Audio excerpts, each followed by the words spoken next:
دینے والا ہے سچا ہمارا نبی. تم جواب نہیں دے سکتے, تم کچھ نہیں کہہ سکتے, تو سنو سنو, جب کوئی میرے نبی کی برائی کرے اور کہے کہ معاذ اللہ نبی پیٹھ کے پیچھے کی خبر نہیں رکھتے, انہیں نہیں معلوم کہ پیٹھ کے پیچھے کیا ہو رہا ہے, تو میرے شعر کے ذریعے جواب دینا اور کہنا اور کوئی غیب کیا تم سے نیہا ہو بھلا, جب نہ خدا ہی چھپا تم پہ کروڑوں درود. عزیزان گرامی وقار, جب کوئی کہے کہ نبی کوئی شان و عظمت نہیں رکھتے, نبی بڑے بھائی کی طرح ہیں, نبی معاذ اللہ مر کر مٹی میں مل گئے, تو اس وقت کہنا تو زندہ ہے واللہ, تو زندہ ہے واللہ, میری چشم عالم سے چھپ جانے والے میرے امام نے تو ہر جگہ ہماری رہنمائی کی. اور کہا جب کوئی کہے کہ معاذ اللہ نبی بڑے بھائی کی طرح ہیں, معاذ اللہ نبی گاؤں کے چودھری کی طرح ہیں, نبی کو کوئی شان و عظمت نہیں, تو اس وقت اسے جواب دینا اور کہنا کہ سب سے اعلیٰ وہ والا ہمارا نبی, سب سے بالا وہ والا ہمارا نبی, سب چمک والے اجلوں میں چمکا کیے, اندھ شیشے میں چمکا ہمارا نبی, کیا خبر کتنے تارے کھلے چھپ گئے, پر نہ ڈوبے نہ ڈوبا ہمارا نبی, سارے اچھوں میں اچھا سمجھیے جسے, ہے اس اچھے سے اچھا ہمارا نبی, سارے اونچوں میں اونچا سمجھیے جسے, ہے اس اونچے سے اونچا ہمارا نبی. اور غمزدوں کو رضا مزدہ دیجئے کہ ہے بے قصوں کا سہارا, بے قصوں کا سہارا.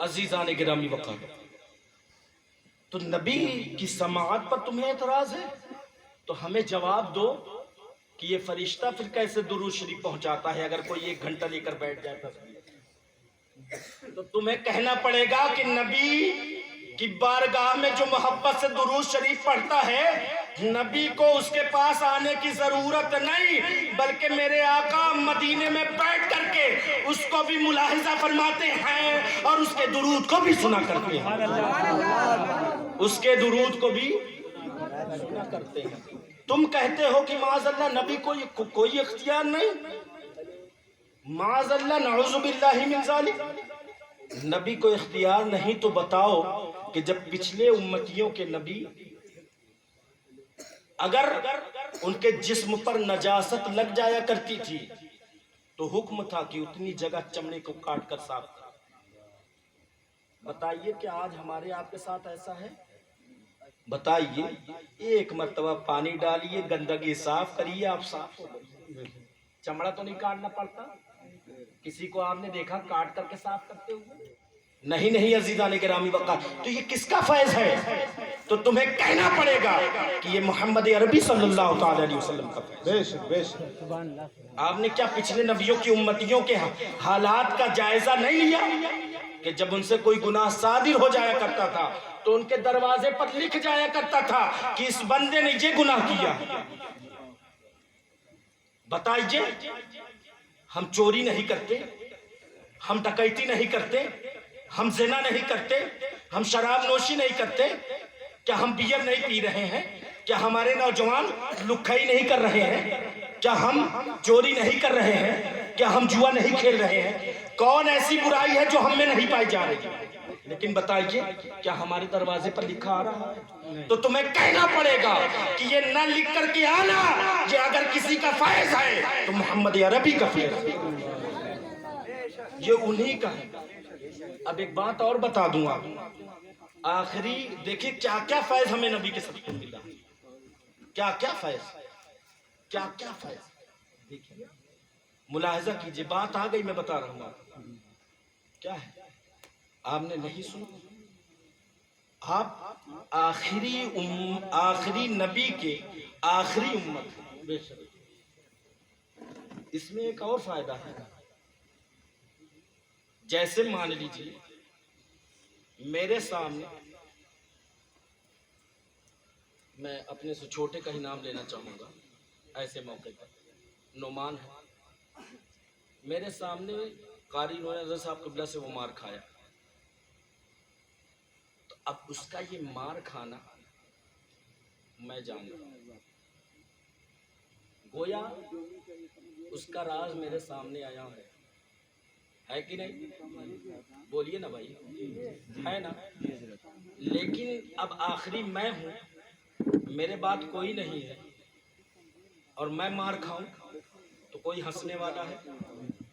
بولیے، میں تو اس پر ہنس سکتا ہوں کہ ارے تم مار کھائے، لیکن مجھ پر ہنسنے والا کوئی نہیں۔ تو پتہ کیا چلا کہ ہم آخری نبی کی آخری امت ہیں، تو اس کا یہ فیض ملا کہ جو پہلے نبیوں کی امتی گزرے ہیں ان کے ساتھ جو معاملات ہوئے اس پر تو ہم لوگ ہنس سکتے ہیں، لیکن ہم آخری ہیں، ہم نے جو کیا یا ہمارے ساتھ کچھ ہوتا ہے تو ہم پر ہنسنے والا کوئی نہیں۔ تو گویا یہ نہ ہنسنے کے لیے کوئی نہ ہونا یہ کس کا فیض ہے؟ تو تمہیں کہنا پڑے گا کہ یہ نبی آخر الزماں کا فیض ہے۔ تبھی تو میرے امام نے کہا چمک تجھ سے پاتے ہیں سب پانے والے، میرا دل بھی چمکا دے چمکانے والے، برستا نہیں دیکھ کر ابر رحمت، بدوں پر بھی برسا دے، برستا نہیں دیکھ کر ابر رحمت، بدوں پر بھی برسا دے، برسانے والے۔ عزیزان گرامی وقار، والعصر ان الانسان لفی خسر۔ اب میں بتا رہا تھا، بات میری وہیں رہ گئی تھی۔ دیکھیے کیا ہے کہ تھوڑا میں بھول جاتا ہوں تو مجھے یاد آ گیا ماشاءاللہ۔ میں بتا رہا تھا فرشتے کی بات۔ پانچواں فرشتہ کہاں رہتا ہے؟ پیشانی پہ۔ میں نے کام بھی بتا دیا آپ کو، لیکن جو دو مشہور ہیں میں ان کے حوالے سے بتانا چاہوں گا، اور پھر بتاؤں گا زمانے کی قسم کیوں کھائی گئی۔ ابھی وہ بات پینڈنگ میں ہے، اگر آپ سننا چاہیں گے تو بتاؤں گا، ورنہ حسن پور مگرسل کے بغل میں ہے، کبھی آ کر کے بتا دوں گا آپ لوگوں کو، سمجھ رہے ہیں؟ تو میں یہ بتا رہا تھا کہ دو فرشتے، تو کیا یہ دو فرشتے ہر آدمی کے ساتھ ہوتے ہیں؟ نہیں ہوتے، نہیں ہوتے بھائی، ہاں نہیں ہوتے، چونکہ یہ گناہ لکھنے والا فرشتہ نبیوں کے ساتھ نہیں ہوتا، وہ معصوم ہوتے ہیں، جی جی، وہاں گناہ کا ظہور ہی نہیں ہے، کیسے ہوں گے؟ جب گناہ ہوگا ہی نہیں ان سے، وہ معصوم نہ ہیں۔ دیکھ رہے ہیں ماشاءاللہ آپ خرامہ قدمی کے ساتھ ہم سب کے رہبر، ہم سب کے محسن حضرت مولانا حیدر سبحانی صاحب قبلہ تشریف لا رہے ہیں، میں ان کا استقبال کرتا ہوں اور ان سے اجازت چاہوں گا اپنی بات آگے بڑھانے کی۔ تو میں یہ کہہ رہا تھا کہ میں یہ کہہ رہا تھا کہ یہ داہنا فرشتہ، بایاں فرشتہ جو گناہ لکھنے پر معمول ہے، تو جب نبی معصوم ہے، ان سے گناہ ہوگا ہی نہیں، تو یہ کس لیے ان کے کاندھے پر ہے؟ بالکل صحیح۔ تو کیا نبی آدمی نہیں ہوتے؟ آدمی ہی نہ ہیں، بشر ہی تو ہیں، لیکن دیکھیے ہم نے بشر پر بھی بات کیا، لفظ تو اچھا ہے، لیکن کبھی کبھی اگر آپ بری نیت سے بولیں تو اچھے اچھے لفظ خراب ہو جائے کرتے ہیں۔ مثال کے طور پر کوئی ایک دم جاہل ہو، نیل بٹا سناٹا جسے ہم لوگ اپنی زبان میں کہتے ہیں، جسے کچھ بھی نہ آتا ہو، اتفاق سے ایسے ہی محفل لگی ہو اور اس کی آمد ہو جائے اور میں کہوں آئیے علامہ صاحب، تو آپ بتائیے یہ علامہ لفظ کوئی خراب لفظ ہے؟ لیکن آپ سب ہنس لیں گے، کہیں گے بتائیے آتا جاتا ایک اچھر نہیں، اس کو علامہ صاحب کہہ رہے ہیں، ہنسیں گے کہ نہیں؟ تو لفظ علامہ میں کوئی خرابی نہیں ہے، لیکن لفظ علامہ جب بری نیت سے بولا گیا تو خراب ہو گیا۔ تو اسی طرح سے یہ لفظ بشر، لفظ آدمی کوئی خراب لفظ نہیں ہے، بلکہ یہ دیابنا وہابیہ دیوبندیوں نے جب اسے خراب نیت سے بولا ہے تب یہ لفظ خراب ہوا ہے، تب یہ نبیوں پر نہیں جچتا ہے۔ جب معاذ اللہ یہ کہتے ہیں کہ نبی معاذ اللہ ہماری طرح بشر، میں اس پر بھی گفتگو کروں گا کہ یہ فکر کہاں سے آئی، چونکہ ابھی ادھر جاؤں گا تو بات آگے نکل جائے گی، لیکن اب جب بات آ گئی تو اگر اجازت ہو بتا دوں۔ جی جی جی بتائیے۔ یہ لفظ کہاں سے آیا آپ کو میں بتا دوں، سیدنا آدم علیہ السلام کی تخلیق ہوئی تھی، سیدنا آدم کے حوالے سے اللہ رب العزت نے حکم دیا تھا کہ آدم کو سجدہ کرو، فرشتے تو سجدہ کیے، لیکن یہ ابلیس اکڑا رہا، یہ اکڑا رہا اور کہا انا خیر من. کیا کہا؟ کیا کہا؟ انا خیر من. اب ایک پوائنٹ کی بات ہے یہیں پر، اجازت ہو تو بتاؤں. کیا کہا؟ انا خیر. اللہ رب العزت نے سجدہ نہ کرنے کی وجہ سے جنت سے نہیں نکالا ابلیس کو. یہ بھی بات سن لیجیے، آپ کو میں بتا دے رہا ہوں. آپ کہیں گے بہت نئی بات بتا رہے ہیں. نئی بات نہیں، پرانی بات ہے. یہ اور بات ہے کہ آپ کی سماعت نہیں ہے، ورنہ ہم کہیں الگ سے تھوڑی کرا رہے ہیں. سب کتابوں میں درج ہے اور ہمارے بزرگوں نے لکھا. تو اسے نافرمانی کی وجہ سے نہیں نکالا. اچھا ایک بات بتائیے، اگر اسے نافرمانی کی وجہ سے نکالا جائے، مردود قرار دیا جائے، تو آپ بتائیے کیا ہم آپ نافرمان نہیں ہیں؟ اس نے تو ایک سجدے کا انکار کیا تھا، اور ہم آپ فجر نہیں پڑھتے، ظہر نہیں پڑھتے، عصر نہیں پڑھتے، مغرب نہیں پڑھتے، عشاء نہیں پڑھتے، ہم کوئی نماز تو نہیں پڑھتے. پھر کیا ہم مردود قرار دیے گئے؟ نہیں. کیا ہمارے جنت میں جانے پر پابندی لگ گئی؟ نہیں. تو اب معاملہ کیا تھا؟ اس نے کیا کہا تھا؟ انا خیر من. کیا مطلب؟ میں ان سے بہتر ہوں. کیا میں ان سے بہتر ہوں. یہ عمل نہیں ہے، یہ عمل نہیں ہے بلکہ عقیدہ ہے. میں ان سے بہتر ہوں، عقیدہ ہے. گویا عقیدہ جب خراب ہوا تو اللہ تعالیٰ نے جنت سے نکال کر کے پھینک دیا. یہ بھی نہیں دیکھا کہ تقریباً 650 کروڑ برس اس نے عبادت کیا. یہ بھی نہیں دیکھا کہ اس نے اتنا عبادت کیے ہیں کہ اگر اس کے سجدوں کو پھیلا دیا جائے تو رائی کا دانہ رکھنے کے لیے کہیں جگہ باقی نہ رہے. اتنا عبادت گزار ہے. یہ سب نہیں دیکھا گیا کہ کتنا بڑا متقی ہے، کتنا بڑا عبادت گزار ہے. یہ سب نہیں دیکھا گیا. عقیدہ خراب ہوا، جنت سے نکال کر کے پھینک دیا گیا. گویا ہمیں نصیحت ملی، ہمیں سبق ملا. اللہ تعالی ہمیں درس دے رہا ہے، اے میرے بندوں، جب ابلیس کا عقیدہ خراب ہوا تو میں نے اس کی عبادتوں کو نہ دیکھا. میں نے نہ دیکھا کہ یہ فرشتوں کو پڑھا رہا ہے. میں نے نہ دیکھا کہ یہ جنت میں رہتا ہے. میں نے نہ دیکھا کہ بہت بڑا عالم ہے، بلکہ جنت سے نکال کر کے پھینک دیا. تو اے میرے بندوں، جب تم کسی کا عقیدہ خراب دیکھو تو یہ مت دیکھنا کہ میرے پریوار سے ہے، یہ مت دیکھنا کہ میرے خاندان سے ہے، یہ مت دیکھنا کہ میرا پڑوسی ہے، یہ مت دیکھنا کہ میرے گاؤں کا ہے، یہ مت دیکھنا کہ میرے رشتہ داروں میں سے ہے، یہ نہ دیکھنا کہ میرا باپ ہے، یہ مت دیکھنا کہ میری ماں ہے، یہ مت دیکھنا کہ میرا بھائی ہے، میری بہن ہے. عزیزان گرامی وقار، اللہ رب العزت نے ہمیں درس دیا کہ جب عقیدہ خراب ہو جائے تو تمہارا کوئی کتنا بھی قریبی ہو، جیسے میں نے ابلیس کو جنت سے نکال کر کے پھینک دیا، ویسے ہی تم بھی اسے اپنی رشتہ داری سے نکال کر کے پھینک.